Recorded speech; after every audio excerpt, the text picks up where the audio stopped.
தமிழொலி நேயர்களுக்கு வணக்கம். இன்றைய மதிய நேர பிரதான செய்திகள். முதலில் தலைப்புச் செய்திகள். மின்துண்டிப்பால் ஏற்பட்ட நட்டம், அமைச்சரவை பேச்சாளர் தகவல். வரி குறைப்பு தொடர்பில் அரசாங்கம் வெளியிட்ட அறிவிப்பு. அர்ச்சுனா எம்பி தாக்கியதில் இருவர் மருத்துவமனையில். பிரபல தேசிய பாடசாலை மாணவ மாணவிகள் மீது கொடூர தாக்குதல். கிளிநொச்சி விபத்தில் குடும்பஸ்தர் உயிரிழப்பு.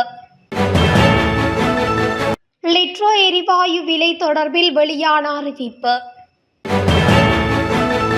139 போலீஸ் நிலைய பொறுப்பதிகாரிகள் இடமாற்றம். நுவரெலியாவில் இயங்கி வந்த சட்டவிரோத விடுதி சுற்றி வளைப்பு. தொடர்பான விரிவான செய்திகள். நாடளாவிய ரீதியில் ஏற்பட்ட மின் துண்டிப்பால் ஏற்பட்ட நட்டம் தொடர்பில் மதிப்பீடுகளை முன்னெடுப்பதற்கு அரசு நடவடிக்கை எடுத்துள்ளது என்று அமைச்சரவை பேச்சாளரான அமைச்சர் நலிந்த ஜேதிச தெரிவித்துள்ளார். அமைச்சரவை தீர்மானங்களை அறிவிக்கும் நேற்றைய ஊடகவியலாளர் மாநாட்டில் இதனை தெரிவித்த அவர், மின்சக்தி அமைச்சும் இலங்கை மின்சார சபையும் மின்சார சபையின் பொறியியலாளர் சங்கமும் மின்வெட்டு தொடர்பில் தெளிவுபடுத்தியுள்ளன. மின் கட்டமைப்பில் ஏற்பட்ட சமநிலையற்ற தன்மை தொடர்பிலும் விளக்கம் அளிக்கப்பட்டுள்ளது. இவ்வாறான பிரச்சினைகள் ஏற்படும் போது அவற்றுக்கு நிரந்தர தீர்வை வழங்குவதற்கு உரிய தரப்புகள் நடவடிக்கை எடுத்துள்ளன. குறுகிய கால நடவடிக்கைகள் தற்போது நடைமுறைப்படுத்தப்பட்டுள்ளன. மின்தடையால் ஏற்பட்ட நட்டம் தொடர்பில் இதுவரையில் மின்சார சபை எவ்வித அறிக்கையையும் சமர்ப்பிக்கவில்லை. நட்டம் தொடர்பில் மதிப்பீடுகளை முன்னெடுப்பதற்கு அரசு நடவடிக்கை எடுத்துள்ளது என்றும் குறிப்பிட்டுள்ளார். இந்த ஆண்டில் வரி குறைப்பினை எதிர்பார்க்க முடியாது என பிரதி அமைச்சர் சதுரங்க அபேசிங்க தெரிவித்துள்ளார். சர்வதேச நாணய நிதியத்துடன் செய்து கொண்ட உடன்படிக்கையின் பிரகாரம் மொத்த தேசிய உற்பத்தியில் 15.1% வரி அறவீடு செய்யப்பட வேண்டியிருப்பதாக தெரிவித்துள்ளார். மறைமுகமான வரி அறவீடுகள் கால மாற்றத்துடன் மேற்கொள்ளப்படும் என அவர் சுட்டிக்காட்டியுள்ளார். ஏனெனில் இந்த ஆண்டில் வரி குறைப்பு மேற்கொள்ளப்படக்கூடிய சாத்தியங்கள் குறைவு என அவர் தெரிவித்துள்ளார். அரசாங்க வருமான அறவீடுகள் அதிகரித்தால் அதன் ஊடாகவும் மக்களுக்கு நிவாரணங்களை வழங்க முடியும் என அவர் நம்பிக்கை வெளியிட்டுள்ளார். கைத்தொழில்களில் ஈடுபடுவோருக்கு சிறந்த சூழலை உருவாக்கி கொடுப்பதே தமது நோக்கம் என பிரதி அமைச்சர் சதுரங்க தெரிவித்துள்ளார். யாழ்ப்பாண பகுதியில் உள்ள ஒரு ஹோட்டலில் ஏற்பட்ட வாக்குவாதத்தில் பாராளுமன்ற உறுப்பினர் ராமநாதன் அர்ஜுனா தாக்கியதாக கூறப்படும் சம்பவத்தில் 2 பேர் காயமடைந்து மருத்துவமனையில் அனுமதிக்கப்பட்டுள்ளதாக போலீசார் தெரிவித்துள்ளனர். ஹோட்டலில் உணவு அருந்த சென்றபோது எம்பிக்கும் 2 பேருக்கும் இடையே ஏற்பட்ட தகராறில் இந்த தாக்குதல் நடந்ததாக தகவல்கள் தெரிவிக்கின்றன. சம்பவம் தொடர்பில் தெரிய வருகையில், நேற்றிரவு யாழில் உள்ள தனியார் விருந்தினர் விடுதியொன்றுக்கு ராமநாதன் அர்ஜுனா சென்று அங்கு காணொலி பதிவில் ஈடுபட்டார். இதன்போது அங்கு நின்ற நபர் தன்னை காணொலி பதிவு செய்ய வேண்டாம் என அர்ஜுனாவிடம் தெரிவித்திருந்தார். இதன்போது அர்ஜுனா அதனை மீறி காணொலி பதிவில் ஈடுபட்டார். இந்நிலையில் அர்ஜுனாவுக்கும் குறித்த நபருக்கும் இடையில் முறுகல் நிலை ஏற்பட்டது.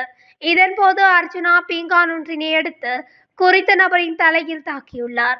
இந்த தாக்குதலில் படுகாயமடைந்த நபர் யாழ்ப்பாணம் போதனா வைத்தியசாலையில் சிகிச்சை பெற்று வருவதாக தெரிவிக்கப்படுகிறது.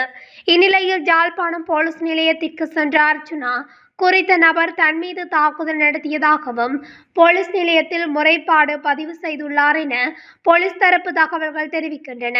மேலும் இந்த சம்பவம் தொடர்பாக போலீசார் மேலதிக விசாரணைகளை மேற்கொண்டு வருகின்றனர். மாத்தளை கடுவெல போமேரிய பகுதியில் உள்ள தேசிய பாடசாலைகளுக்குள் பலவந்தமாக நுழைந்த சிலர் பாடசாலைக்குள் ஹெடட் பயிற்சியில் ஈடுபட்டிருந்த பாடசாலை மாணவ மாணவிகளை மிருகத்தனமாக தாக்கிய சம்பவம் பரபரப்பை ஏற்படுத்தியுள்ளது. தாக்குதலில் 10க்கும் மேற்பட்ட மாணவ மாணவிகள் நேற்று பிற்பகல் மருத்துவமனையில் அனுமதிக்கப்பட்டுள்ளதாக பாடசாலையின் அதிபர் தெரிவித்துள்ளார். இந்த தாக்குதலில் ஈடுபட்ட முக்கிய சந்தேக நபர் சில நாட்களுக்கு முன்பும் சில பாடசாலை குழந்தைகளை தாக்கியதாகவும் அதிபர் கூறினார். இந்நிலையில் நேற்றும் மேலும் சிலருடன் வந்து பாடசாலைக்குள் பலவந்தமாக நுழைந்து தாக்குதல் நடத்தியதாகவும் பாடசாலையின் அதிபர் கூறுகிறார். பாடசாலையின் பழைய மாணவருடன் பாடசாலைக்குள் நுழைந்த வெளியாட்கள் இவ்வாறு மாணவர்களுடன் மோதலில் ஈடுபட்டதாக தெரிவித்தார். சிறுவர்களை தாக்கும் போது அவர்களை காப்பாற்ற சென்ற மாணவிகளையும் பூந்தொட்டிகள், விளக்குமாறுகள், துடைப்பம் போன்ற பொருட்களால் தாக்கியுள்ளனர். சம்பவம் தொடர்பாக நவகமுவ போலீசில் முறைப்பாடு அளித்துள்ளதாகவும் அதிபர் தெரிவித்த நிலையில் போலீசார் விசாரணைகளை மேற்கொண்டு வருகின்றனர். கிளிநொச்சி பரந்தன் பகுதியில் இடம்பெற்ற விபத்தில் ஒருவர் உயிரிழந்துள்ளார். இந்த விபத்து நேற்று இரவு 10 மணியளவில் இடம்பெற்றுள்ளது. கிளிநொச்சியிலிருந்து பரந்தன் நோக்கி நடந்து சென்ற ஒருவரை அதே திசையில் வந்த தனியார் பேருந்து மோதி விபத்து ஏற்பட்டுள்ளது.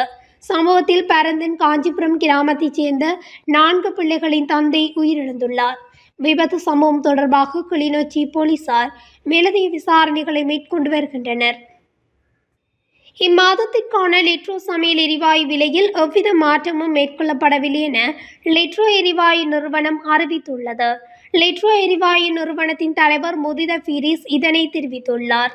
இதேவேளை உலக சந்தை விலைகளுக்கு ஏற்ப நாட்டின் எரிவாயு விலையை திருத்துவதற்கான ஒப்புதல் பெறுவதற்காக பரிந்துரைகளை லிட்ரோ நிறுவனம் நிதியமைச்சிடம் சமர்ப்பித்துள்ளதாக தெரிவித்திருந்தது.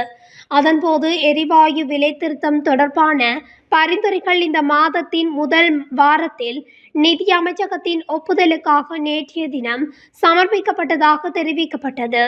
எனினும் இதுவரையிலும் எரிவாயு விலை திருத்தத்திற்கான ஒப்புதல் கிடைக்கவில்லை என லிட்ரோ நிறுவனம் அறிவித்திருந்தது. இவ்வாறானதொரு பின்னணியில் இம்மாதத்திற்கான லிட்ரோ சமையல் எரிவாயு விலையில் எவ்வித மாற்றமும் மேற்கொள்ளப்படவில்லை என லிட்ரோ எரிவாயு நிறுவனம் அறிவித்துள்ளது. 139 போலீஸ் நிலைய பொறுப்பதிகாரிகள் இடமாற்றம் வழங்கப்பட்டுள்ளதாக இலங்கை போலீஸ் திணைக்களம் அறிவித்துள்ளது. இந்த இடமாற்றங்கள் பிப்ரவரி மாதம் 13 மற்றும் 18ஆம் தேதிகளில் 2 கட்டங்களாக அமலுக்கு வருகின்றன. அதன்படி 105 தலைமை போலீஸ் கண்காணிப்பாளர்களுக்கும் 34 போலீஸ் பரிசோதகர்களுக்கும் இடமாற்றம் வழங்கப்பட்டுள்ளது. கொழும்பு மற்றும் புறநகர் பகுதிகளில் உள்ள போலீஸ் நிலையங்களில் இருந்து குறிப்பிடத்தக்க அளவு போலீஸ் நிலைய பொறுப்பதிகாரிகள் சேவை தேவைகளின் அடிப்படையில் பொது கடமைகளுக்கு மாற்றப்பட்டுள்ளதாக போலீசார் தெரிவித்தனர். இந்த இடமாற்றங்கள் தேசிய போலீஸ் ஆணைக்குழுவின் செயலாளர் அனுமதி வழங்கியதோடு பதில் போலீஸ் மாதிபர் பிரியந்த வீரசூரியவினால் அங்கீகரிக்கப்பட்டுள்ளது. அதேவேளை இதுவே இலங்கை போலீஸ் திணைக்களத்தில் அதிகளவான இடமாற்றங்கள் வழங்கப்பட்ட முதல் சந்தர்ப்பமாகும் என தெரிவிக்கப்படுகிறது. நுவரெலியா கண்டி பிரதான வீதியில் பம்பரக்கலை பகுதியில் மசாஜ் நிலையம் என்ற போர்வையில் இயங்கி வந்த விடுதியொன்று போலீசாரால் சுற்றி வளைக்கப்பட்டுள்ளது. குறித்த சுற்றி வளைப்பு நடவடிக்கையானது நேற்று முன்னெடுக்கப்பட்டதுடன் அங்கிருந்த 4 பெண்களும் 2 ஆண்களும் கைது செய்யப்பட்டுள்ளதாக போலீசார் தெரிவித்துள்ளனர். நுவரெலியா போலீசாருக்கு கிடைத்த இரகசிய தகவலை அடுத்து இந்த சுற்றி வளைப்பு நடவடிக்கை முன்னெடுக்கப்பட்டுள்ளது. இவ்வாறு கைது செய்யப்பட்டவர்கள் 21 முதல் 35 வயதுக்கு இடைப்பட்டவர்கள் எனவும் இவர்கள் வெளிமடை, ரத்தினபுரி, கொழும்பு ஆகிய பிரதேசங்களை சேர்ந்தவர்கள் எனவும் தெரியவந்துள்ளது. இவ்வாறு கைது செய்யப்பட்ட 6 சந்தேக நபர்களும் தடுத்து வைக்கப்பட்டு தனித்தனியாக விசாரணைகளை மேற்கொண்டதன் பின்னர் நுவரெலியா மாவட்ட நீதவான் நீதிமன்றத்தில் முன்னிலைப்படுத்தப்பட உள்ளனர். இது தொடர்பான மேலதிக விசாரணைகளை நுவரெலியா போலீசார் மேற்கொண்டு வருகின்றனர். இத்துடன் தமிழொலியின் இன்றைய மதிய நேர பிரதான செய்திகள் நிறைவடைகின்றன. தொடர்ச்சியாக செய்திகளை அறிந்து கொள்ள தமிழொலி ஊடகத்துடன் இணைந்திருங்கள். நன்றி, வணக்கம்.